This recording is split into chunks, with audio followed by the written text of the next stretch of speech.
আসসালামু আলাইকুম, স্বাগতম জানাচ্ছি আজকের পর্বটি সাজানো হয়েছে অপটেটিভ সেন্টেন্সের নেরেশন। আমরা আজকে নেরেশন করব, আর সেটা হচ্ছে অপটেটিভ সেন্টেন্সেরকে ডিরেক্ট থেকে ইনডিরেক্টের নমুনা দেখব আমরা। দেখো, যে সেন্টেন্স দ্বারা ইচ্ছা, আকাঙ্ক্ষা, সিফাত ইত্যাদি প্রকাশ পায় সেটাকেই আমরা জানি অপটেটিভ সেন্টেন্স বলে। আর অপটেটিভ সেন্টেন্সটা বন্ধুরা রিফুটিং ভার্বের 30টা যেটা আছে সেটা মে দ্বারা শুরু হয়ে থাকে, তবে সেটা আমরা বুঝতে পারবো যে অপটেটিভ সেন্টেন্স। দেখো, এইখানে একটা সেন্টেন্স আছে, তাহলে আমরা বুঝবো কিভাবে ডিরেক্ট থেকে আমাদেরকে ইনডিরেক্ট করতে হবে। দেখো, my mother said may you live long, এইখানে এই সেন্টেন্সটা মে দ্বারা শুরু হয়েছে, সুতরাং এটি হচ্ছে অপটেটিভ সেন্টেন্স। আর অপটেটিভ সেন্টেন্সে পরিবর্তনের নমুনা আমরা ইনডিরেক্ট করব কিভাবে। দেখো, সর্বপ্রথম রিফুটিং ভার্বের সাবজেক্ট নিয়ে আসবো, তারপরে কি নিয়ে আসবো, উইস্ট অথবা ফ্রে। তাহলে উইস্ট অথবা ফ্রে নিয়ে আসবো, তারপরে প্লাস দ্যাট নিয়ে আসলাম। তারপরে রিফুটিং ভার্বের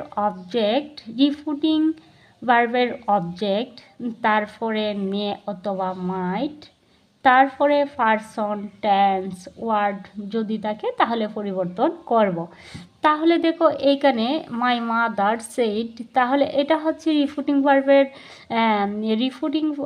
ভার্ব, আর এটা হচ্ছে রিফুটিং স্পিচ। তাহলে রিফুটিং ভার্বের সাবজেক্টকে মাই মাদারের পরপরই আমি কি নিয়ে আসবো, রিফুটিং ভার্বের সাবজেক্টটা তাহলে আমরা চিনলাম। তাহলে সর্বপ্রথম মাই মাদার নেওয়ার পরে আমি কি বলছি, উইস্ট অথবা ফ্রে। তাহলে আমরা কি নেব, উইস্টটা নিলাম, নেওয়ার পরে কনজাংশন দ্যাট আছে। দেখো, দ্যাট আছে, এইখানে বলছি দ্যাট নিতে হবে। তাহলে উইস্টের পরে আমি কি নিলাম, দ্যাট। তারপরে রিফুটিং ভার্বের অবজেক্ট, তাহলে এইখানে কি আছে, said, my mother said you আছে রিফুটিং ভার্বের। তাহলে ইউটা কার সাথে পরিবর্তন হবে, মাইর সাথে। তাহলে ইউটা কি হবে, আই হবে। তাহলে দ্যাটের সাথে কি হবে, আই। এখানে মে আছে, মে থাকলে কি লিখবো আমরা, মাইট। তারপরে বাকি অংশ লিভ লং। আমি আশা করি তোমরা অপটেটিভ সেন্টেন্সের পরিবর্তনটা বুঝতে পারছো। সর্বপ্রথম আমরা কি নিব, রিফুটিং ভার্বের সাবজেক্ট উইস্ট অথবা ফ্রে নিব, তারপরে কনজাংশন দ্যাট নেব। এটা মুখস্থ করতে হবে, এই সূত্রটা মুখস্থ করতে হবে। তারপর রিফুটিং ভার্বের অবজেক্ট নিব, তারপরে মে অথবা মাইট নিব। যেহেতু এইখানে মে থাকবে, সুতরাং তোমাকে মাইট নিতে হবে অবশ্যই সবসময়ই।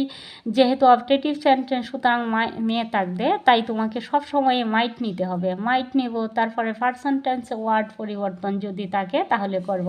এইখানে ইউ ছিল, তাহলে মাই মাদার ছিল, মাই মাদারের সাথে ইউটার পরিবর্তন হবে। তোমরা পারসন টেন্স ওয়ার্ড আমি বারবার বলতেছি, রিকোয়েস্ট করে তোমরা দেখে আসবা, তাহলে দেখবা এই ক্লাসগুলো তোমাদের জন্য কত ইজি হয়েছে। সকলে ভালো থাকো, ভালোর সাথে থাকো। আর যারা এতক্ষণ আমার সাথে ছিলে তাদেরকে অসংখ্য ধন্যবাদ। তাদের উজ্জ্বল ভবিষ্যৎ কামনা করছি। এখানেই বিদায় নিচ্ছি। আল্লাহ হাফেজ।